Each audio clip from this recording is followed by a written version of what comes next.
Alors, je suis, moi, d'abord un clinicien. Depuis 50 ans, je soigne des animaux et mon approche de la maladie est une approche clinique. C'est sous cette forme-là que je vais aborder le problème de la santé des abeilles. Dans une approche clinique, il y a toujours 3 temps incontournables qui sont successivement le diagnostic. Il faut savoir à qui on a affaire et on n'a pas dérogé, on a commencé à identifier les responsables de ces mortalités à partir de 2 postes clés, celui des hypothèses issues des publications et celui d'un outil analytique que l'on a conçu. Le deuxième temps, c'est le pronostic, savoir si après ayant fait un bilan des lieux, on peut s'attendre à ce qu'il y ait de la mortalité. Et là, vous verrez que notre pronostic est un peu différent du pronostic conventionnel. Et puis, dans un troisième temps, c'est la prise en charge. J'ai pas voulu utiliser le mot traitement, qui est le mot habituellement utilisé. Pourquoi? Parce qu'on n'utilise pas un médicament, on utilise un aliment complémentaire. Donc, cette petite mise au point étant faite, je vais donc maintenant approcher le problème de la santé des animaux par ces 3 étapes: diagnostic, pronostic, prise en charge. Dans encore peut-être une dernière préparation pour que vous compreniez bien quelle est la démarche.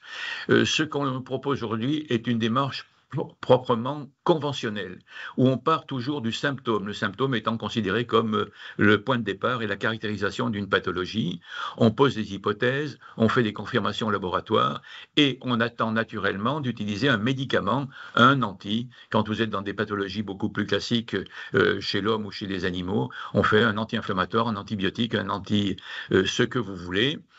Donc, malheureusement, chez les abeilles, à part la lutte contre le varroa, il n'existe pas de médicaments antivirus, de médicaments anti-noséma, de médicaments antibactériques comme pour les loques. Donc, pour ces raisons-là, il me semble que cette approche conventionnelle pourrait être modifiée et nous allons faire les grandes lignes de l'approche nouvelle que je vais vous proposer. À la place de la notion de symptômes, on va s'adresser à des abeilles qui paraissent en bonne santé et on va développer la notion de portage de pathogènes, c'est-à-dire la présence de pathogènes chez ces abeilles en bonne santé sans symptômes associés. À partir de là, on va quand même pouvoir faire une identification et une quantification des pathogènes. Et elle est permise grâce aux nouvelles technologies analytiques que sont par exemple la qPCR qu'on va utiliser. Et au lieu de faire un pronostic, comme dans la démarche conventionnelle, qui est un pronostic qui suit immédiatement la constatation des symptômes, on va faire une évaluation du risque, qui va être une évaluation qui va être différée, qui va dire, vous avez un risque d'effondrement des colonies dans un délai de combien? En règle générale, entre 1 et 5 mois. On ne sait pas faire une évaluation du risque à plus long terme, mais c'est quelque chose de très important qui nous permet d'avoir une vision, d'être prévenu, j'allais dire, suffisamment tôt. Et ensuite, eh bien, on ne va pas se servir d'un médicament, on va aller directement procéder à une régulation du système immunitaire avec un aliment complémentaire. Donc, vous voyez, entre les deux démarche que je vous présente, il y a une rupture qui est importante et je voudrais que vous compreniez qu'aujourd'hui, on commence une nouvelle histoire, une nouvelle ère de la santé de l'abeille, comme on le fait dans les autres espèces animales, comme moi je le fais depuis maintenant presque 50 ans, avec cette démarche qui consiste à ne pas rester dans une sorte de routine dans l'approche de la santé, mais au contraire d'innover compte tenu des moyens que l'on a aujourd'hui pour faire un diagnostic anticipé. Alors, nous avançons. Et donc, je reprends. Ah, peut-être un clin d'œil pour faire une petite diversion, parce que je suis allé au pas de charge. Vous avez ici la photo d'un couvain qui est malade. Donc, c'est un symptôme, ça. Vous avez en dessous quelque chose de très significatif. Dans la partie de cette diapositive, vous avez en haut les réserves en miel qui ont commencé d'être pillées. C'est le résultat, c'est ce qu'on constate quand on fait une visite de printemps. En dessous, vous avez le pain d'abeille dans son stock. On voit qu'il y a un bon stock et donc la colonie doit être en forme. Et dans la partie inférieure de la photo, qu'on aurait pu prolonger, on a des alvéoles qui sont totalement vides et une absence totale d'abeilles. Et puis, vous avez, dernière image, l'image ici d'abeilles qui sont en pleine forme devant une ruche, ce qui ne veut pas dire qu'elles ne seront pas malades et mortes dans 2 mois. Vous voyez, c'est ça le point important, qu'il faut que vous sachiez qu'il n'y a pas de signes avant-coureurs, ou plutôt, ils sont tellement faibles que vous ne pouvez pas les percevoir facilement. l'affaiblissement d'une colonie, c'est déjà un premier symptôme qui est un symptôme relativement avancé. Alors, donc, notre première partie, diagnostic, on veut savoir à qui on a affaire. Et là, nous avons cheminé selon deux directions. La première, des hypothèses que l'on a fait sur les responsables et qui sont issues des publications. Ces publications, c'est la démonstration de la présence des pathogènes sur des animaux en bonne santé. Ces publications sont toutes issues de travaux au laboratoire avec des moyens d'investigation importants parce que ces éléments qui permettent de caractériser l'effet des pathogènes ne peuvent pas être perçus simplement par une simple observation, même si je suis un fervent partisan de l'observation au trou de vol. Les informations données par l'observation trou de vol sont souvent des informations tardives. Et puis nous avons utilisé, ou plutôt construit des moyens analytiques qui soient à la hauteur de nos prétentions, c'est-à-dire identifier et quantifier les pathogènes. Alors, parmi les publications qui nous ont beaucoup intéressés, on s'est intéressé particulièrement à Nosema ceranae, un peu à la loque américaine, Penibacillus larvae, à la loque européenne aussi, au virus, et puis là, tout récemment, au trypanosome, Critidia mellificée et Lotmaria. Et à partir de là, nous avons posé nos hypothèses et construit notre appareil analytique. Alors, je vais vous dire quelques mots d'un côté sur Nosema ceranae pour que vous compreniez bien ce que l'on veut dire et ce que l'on entend par présence de pathogènes sans symptômes. Et puis, de l'autre côté, je vous donnerai aussi quelques indications sur les virus. Nosema ceranae, c'est un parasite unicellulaire du tube digestif de l'abeille qui existe sous deux formes. Nosema apis, que tout le monde connaît, qui est caractérisé par des diarrhées de fin d'hiver quand on a hiverné sur des miellas de conifères, par exemple. Et puis, on a sa demi-sœur, Nosema ceranae, qui fait également d'énormes dégâts, mais sans symptômes. Alors, le cycle, il est tout banal.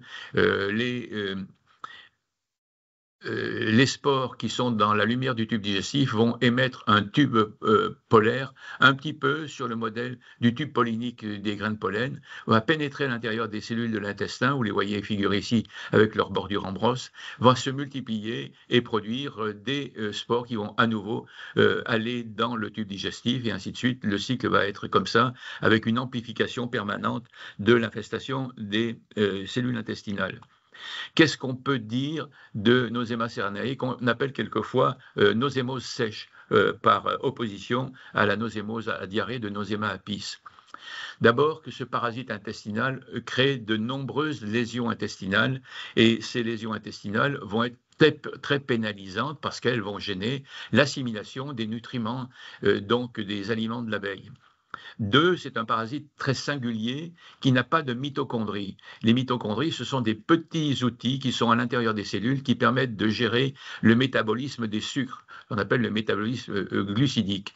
Ce qui veut dire que ce parasite est entièrement dépendant de la présence des sucres, d'une part dans les cellules de l'intestin de l'abeille, d'autre part dans le sang circulant de l'abeille qu'on appelle l'hémolymphe. Et ce parasite n'aura de cesse de prendre ces sucres au détriment de l'abeille. Et on a deux scénarios.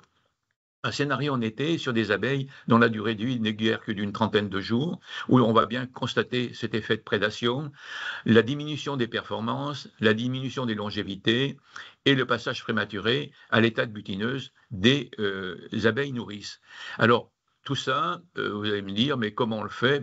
C'est assez compliqué. Par exemple, dire qu'il y a une diminution de la longévité des abeilles et qu'une butineuse, au lieu de vivre 10 jours, ne vit que 8 jours, vous pensez bien que ce n'est pas l'apiculteur qui peut repérer ces symptômes. Ça demande une précision très importante et donc des dispositifs expérimentaux qui permettent de le faire. Donc, on a bien ces effets délétères qui sont là, mais pas encore à un niveau tel qu'on puisse en voir des symptômes.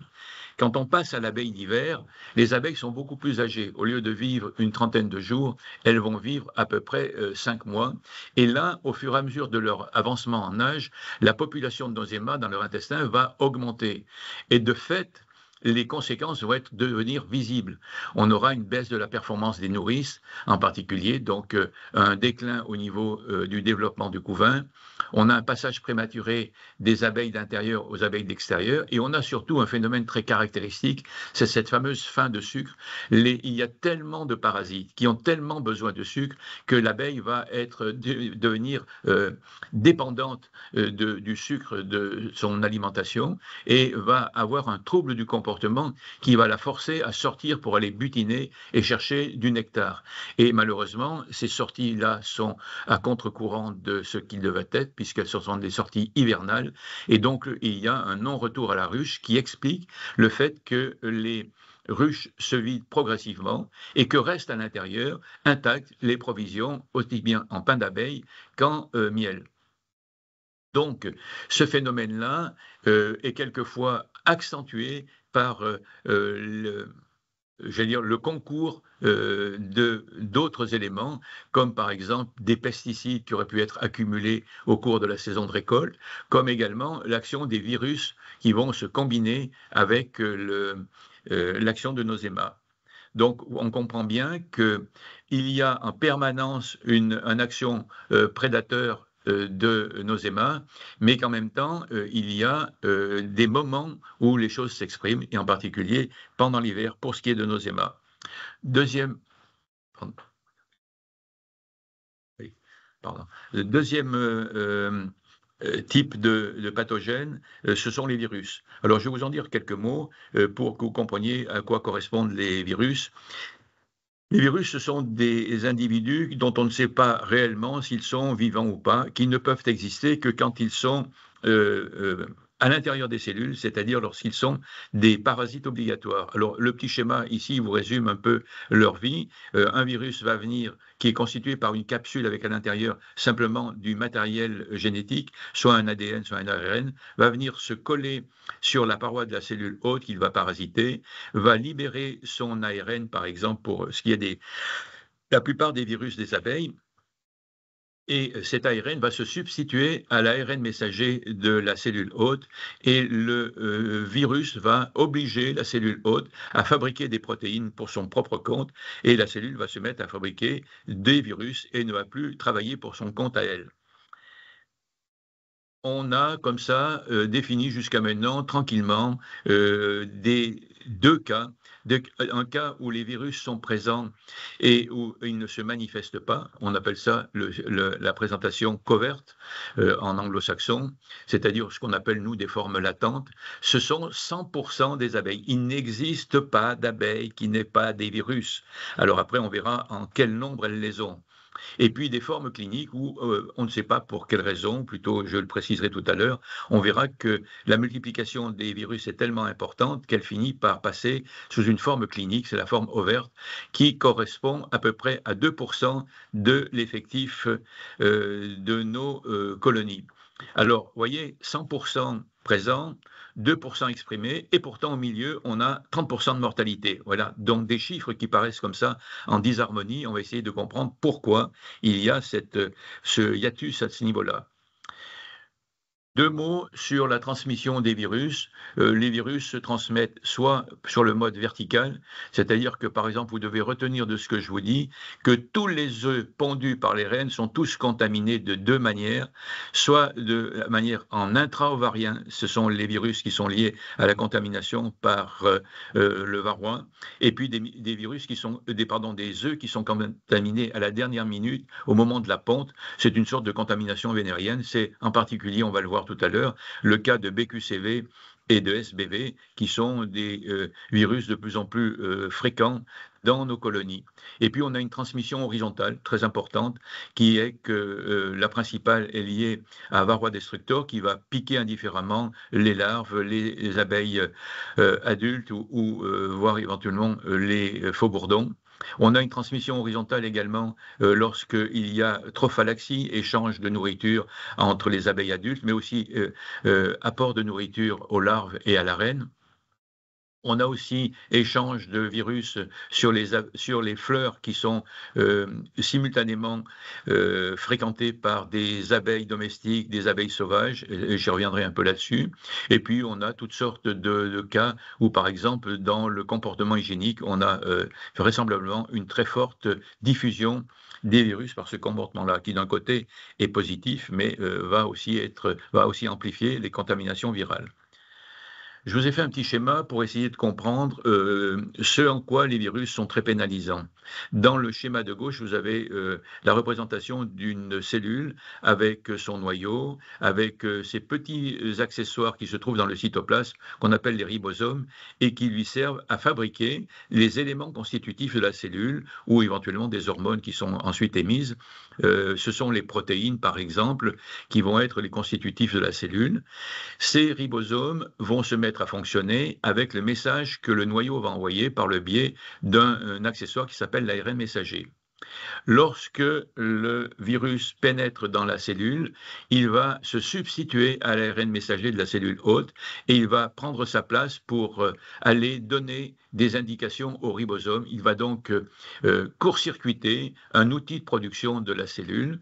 Alors quand il y a à partir d'un virus des milliers, voire des millions de virus qui vont envahir la cellule, on voit bien que tous les postes de travail vont être occupés. Et quand vous avez comme ça plusieurs virus, puisque je vous montrerai des exemples où on a jusqu'à 7 ou 8 virus différents qui vont attaquer les cellules de l'hôte, vous voyez bien que dans ce cas-là, on a quelque chose qui est, je vais dire, un peu je le dis comme une provocation, mais en réalité c'est vraiment très triste. Nous travaillons aujourd'hui avec des abeilles qui sont des polyhandicapées, parce qu'elles ont leurs outils de fonctionnement qui sont monopolisés par les virus. Et je me demande ce que là-dedans nous pouvons faire au niveau de la sélection, par exemple. Quand vous êtes en train de patauger là avec tous ces virus, je me demande également quelle est la crédibilité de certains cheptels expérimentaux où on ne rend jamais compte du portage viraux des abeilles qui rentrent dans ces cheptels expérimentaux. Vous voyez que ça a des conséquences très importantes et qu'on n'a pas fini de souffrir avec ces problèmes-là. Les localisations tissulaires, retenez simplement ce que j'ai dit tout à l'heure, les virus sont dans tous les types de cellules des abeilles. Moi, je retiendrai simplement 2 points particuliers, même 3 si vous voulez. Le premier, c'est le cerveau des abeilles, avec toutes les anomalies de comportement que ça comporte, et donc qui explique que quelquefois elles n'arrivent pas à revenir à la ruche. 2, la forte contamination des cellules germinales, contamination systématique des ovules pondus et des œufs donc aussi, contamination systématique des spermatozoïdes. Alors vous imaginez, quand on développe des trésors de techniques pour faire de l'insémination artificielle, on travaille avec des œufs contaminés, on travaille avec des spermatozoïdes contaminés. Je ne vois pas comment on peut continuer dans cette voie-là. Et puis vous avez également le fait qu'on a des fois des localisations préférentielles dans les glandes hypopharyngiennes. Donc, c'est une distribution à la pompe des virus aux larves qui sont élevées.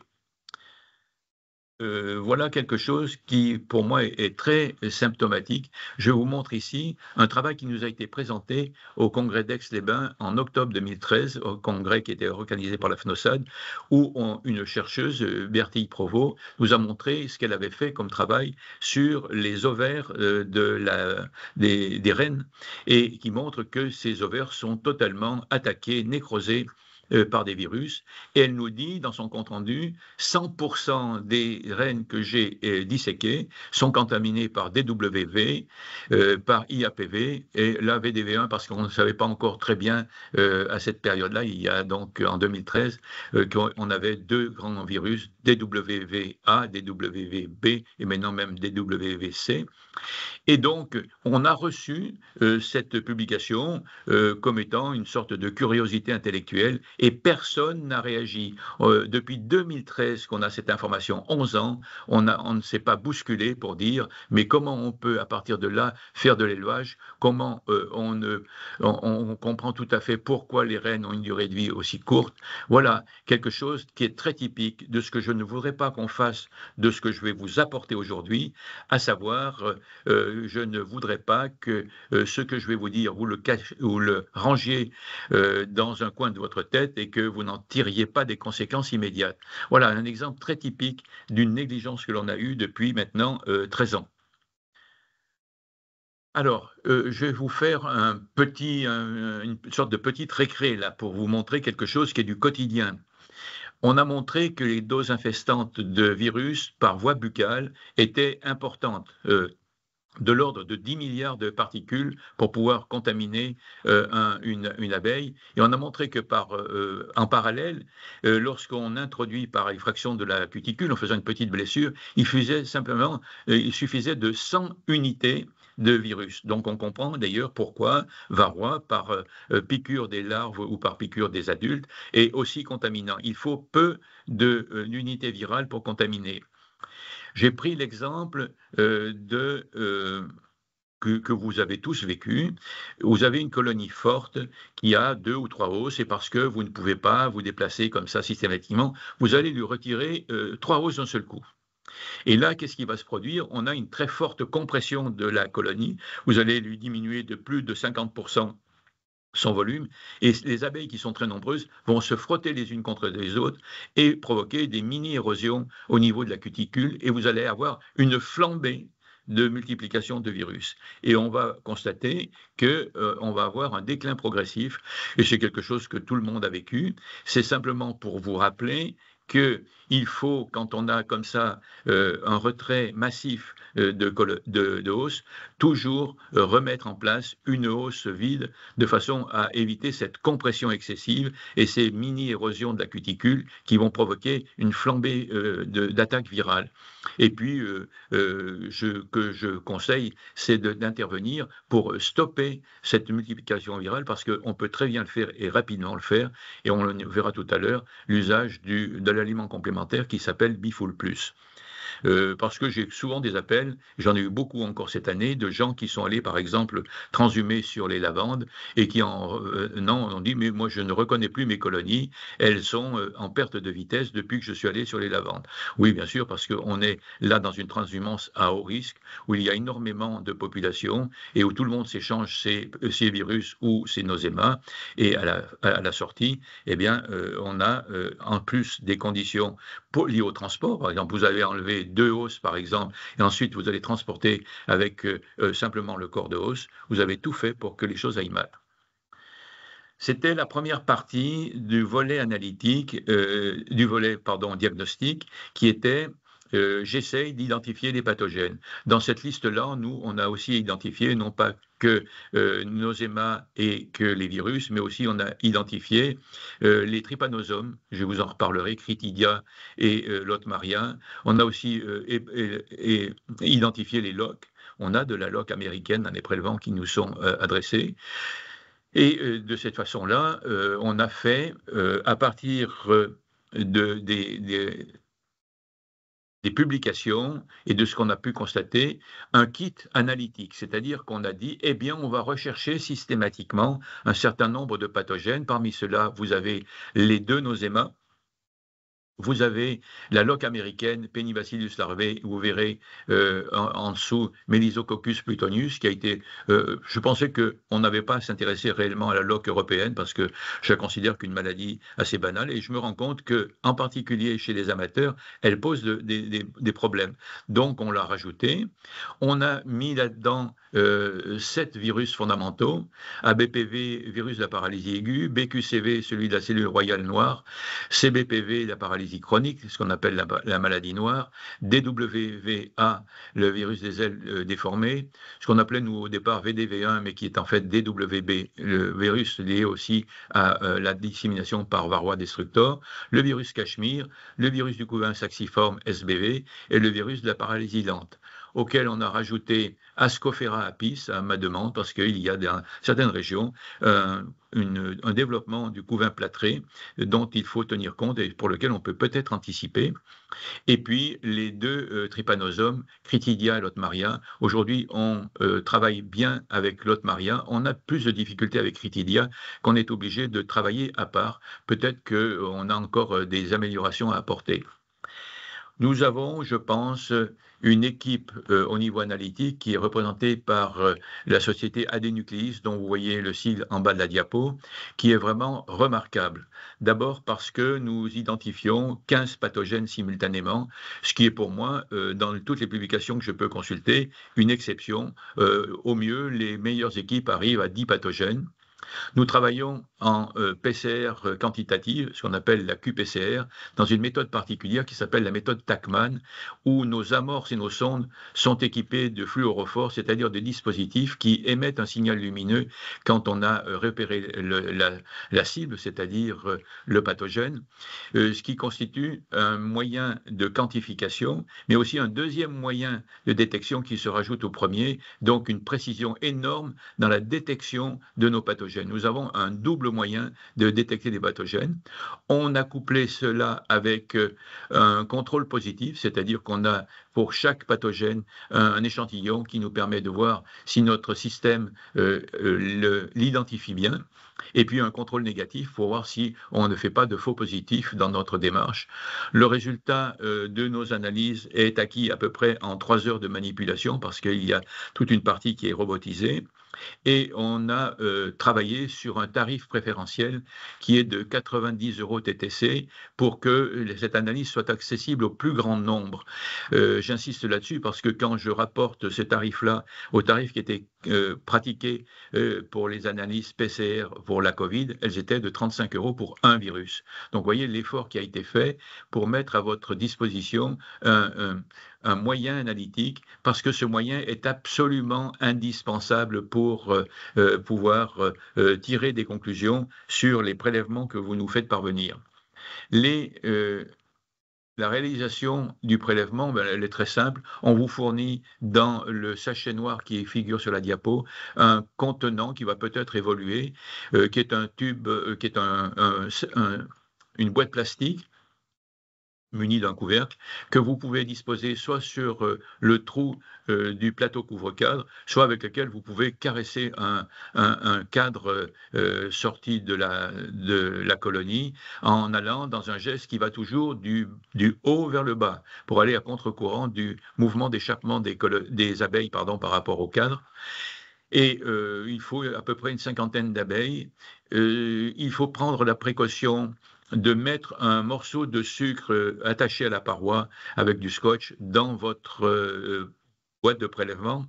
Un candy pourrait faire le cas si c'est un candy qui est très sec, parce que nous avons fait des essais avec un candy un peu humide, et on retrouve à l'arrivée des abeilles qui sont toutes poisseuses et qui ont certainement mal vécu le transport. Le sucre est là parce que c'est un élément anti-stress. Les abeilles sont sécurisées par la présence de ce sucre. Ce prélèvement doit être de préférence envoyé en tout début de semaine, soit par Colissimo, soit par un moyen plus rapide. Aujourd'hui, c'est Colissimo qui nous donne le meilleur résultat, à l'adresse qui figure dans le kit qui vous a été remis. C'est directement au laboratoire Adénucléis, en renseignant au maximum la feuille qu'on vous a glissée dedans, qui est une feuille de commémoratif. On vient de la restructurer pour qu'elle vous laisse un maximum de place. Toutes ces informations, prenez le temps de les mettre, elles sont fondamentales pour qu'on vous donne un résultat qui soit en cohérence avec vos habitudes, pour peut-être repérer des erreurs que vous faites, de façon à vous donner une information qui soit la plus cohérente possible, la plus large possible. C'est vraiment fondamental. Et puis, vous avez à joindre votre règlement de 90 € là-dessus. Qu'est-ce que je peux encore vous dire là-dessus? Les kits là, Patobi, vous les trouverez dans tous les magasins ICO. Ils sont prêts, ils attendent vos appels. Je peux vous dire que tout le monde est sur le pied de guerre avec des informations pour vous dire comment les choses vont se dérouler. Quand l'analyse est faite, nous rendons nos résultats sous la forme de cycle thermique. Alors je dis 2 mots là-dessus pour que vous compreniez bien. L'analyse par PCR, c'est un système où on a des paliers, des cycles de détection des pathogènes qui se font par des montées en température et des refroidissements. Et à chaque cycle, on va essayer de trouver un peu plus de pathogènes. Quand on le trouve très facilement, avec un nombre de cycles réduit, on peut en conclure qu'il y a une forte contamination. Et quand il faut au contraire poursuivre les analyses le plus loin possible en faisant un nombre maximum de cycles, c'est qu'il y a une faible contamination. Et on vous donne des équivalents. On dit qu'entre 32 cycles et 42 cycles, parce que nous on pousse la recherche jusqu'au bout, c'est-à-dire les fameux 42 cycles, on a en gros entre 100 et 1000 particules virales par abeille. Entre 22 et 32 cycles thermiques, on a entre 100 000 et 1 million de particules par abeille. Et enfin, quand on est entre 12 et 22 cycles, on est jusqu'à 10 milliards de particules par abeille.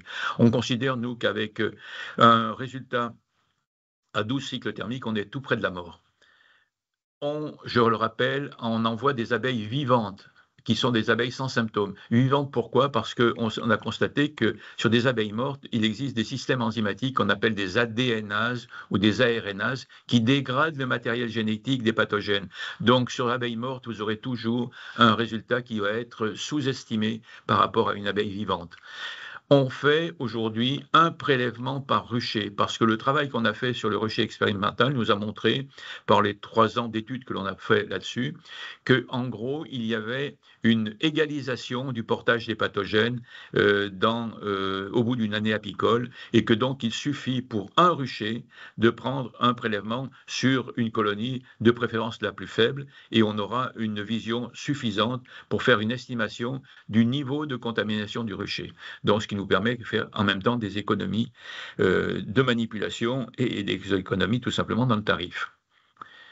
Nos résultats, vous les voyez s'afficher, sont présentés aux apiculteurs sous forme d'un tableau où on a visualisé tout de suite les points forts et les pathogènes qui sont dans ces niveaux de présence très préoccupante figurent en rouge, ceux qui sont dans un niveau moyen sont en orange, et ceux qui sont dans un niveau de présence sans véritable préoccupation, mais qui sont réellement présents, ils sont présentés avec une coloration jaune.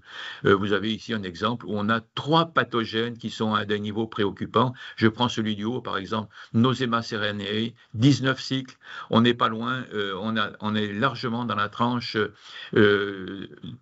12-22, c'est-à-dire dans la tranche très préoccupante. Donc ça signifie ici qu'avec en plus 2 virus qui sont bien chargés, on va avoir beaucoup de difficultés. Pour nous, ça a un intérêt énorme dans le pronostic et dans les conseils que l'on va donner à l'apiculteur pour savoir ce qu'il a à entreprendre pour pouvoir se sortir de cette mauvaise passe.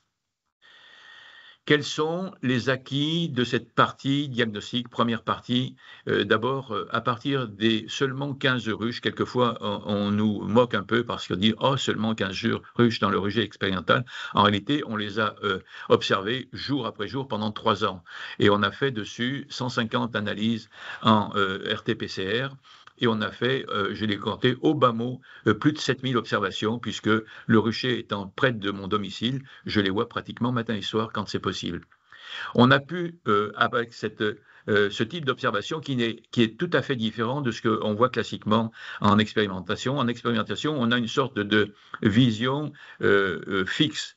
On a un lot témoin, un lot expérimental, on va chercher un résultat, alors que nous, on a cherché à avoir une sorte de film, c'est-à-dire la succession des différentes phases, comment évolue en temps réel et dans la vraie vie un rucher, et on a pu en particulier voir quelles étaient les cinétiques d'apparition, dans quelles circonstances une colonie va-t-elle s'effondrer. On a pu très bien le montrer, et en particulier, j'ai insisté déjà depuis 2 ans sur l'idée qu'un seul virus, BQCV, peut très bien passer d'un niveau faible de contamination, en l'occurrence ça c'était 28 cycles thermiques, à brutalement 16 cycles thermiques, approcher le seuil critique et déterminer la mort de la colonie, on l'a vu, et on a pu rapprocher ça d'ailleurs à des circonstances qui expliquent pourquoi un virus qui apparemment n'est pas réputé pour être un très méchant est devenu brutalement méchant, parce que la colonie en question avait subi une forte agression parce que j'avais eu un arbre qui avait été déraciné au niveau du rucher, qui avait emporté certaines ruches, qui avaient donc été désorganisées pendant un temps et avaient donc subi un stress très fort qui s'était manifesté par un effondrement de leur capacité immunitaire et donc la manifestation d'un virus qui était apparemment banal et dans lequel je me suis permis de dire à ce moment-là, il n'y a pas de virus anodin. Arrêtons de dire qu'il y a des virus qui peuvent être présents sans représenter un véritable danger. Ils peuvent à tout moment se réveiller et représenter quelque chose de fort. On a montré dans ce moyen de suivi, l'uniformisation des portages au cours d'une saison apicole. Et là, je vous montrerai différentes façons qui nous permettent de confirmer ça. On a également pu se faire une opinion sur ce qui était pénalisant ou pas, et au niveau des pathogènes, c'est Nosema ceranae qui, bien sûr, court en tête, mais on a pu voir aussi que on avait d'autres virus qui étaient présents, comme les virus associés au varroa, comme les virus associés au couvain saxiforme, je reviendrai là-dessus. On a vu qu'il y avait des fluctuations en cours de saison, parce qu'en règle générale, on a fait nos prélèvements sur 3 périodes de l'année, et c'est à la fin de l'été que les contaminations sont les plus élevées. Et on a constaté qu'il n'y avait jamais de décontamination définitive. Donc, mauvaise nouvelle de la soirée, je vous annonce que l'intervention que vous aurez à faire pour décontaminer vos effectifs par rapport aux pathogènes sont à refaire chaque année après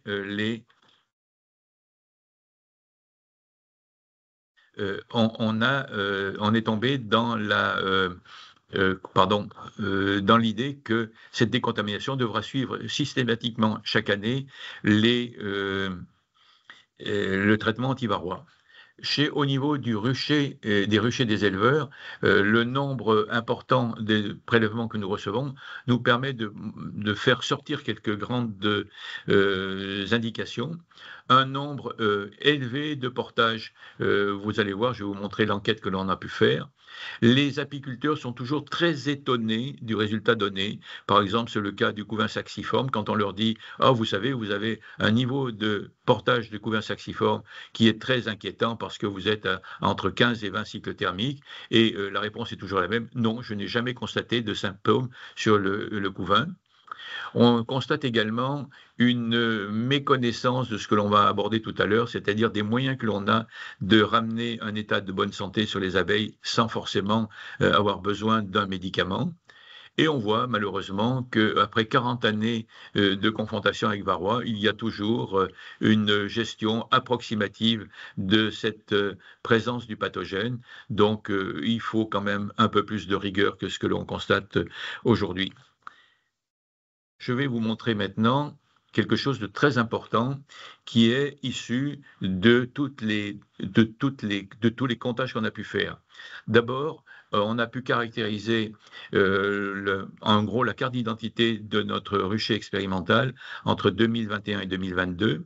On a d'autres données 2023-2024 que je réserve pour le congrès de Tours pour montrer qu'avec des interventions répétées, on fait évoluer le portage au niveau d'un cheptel.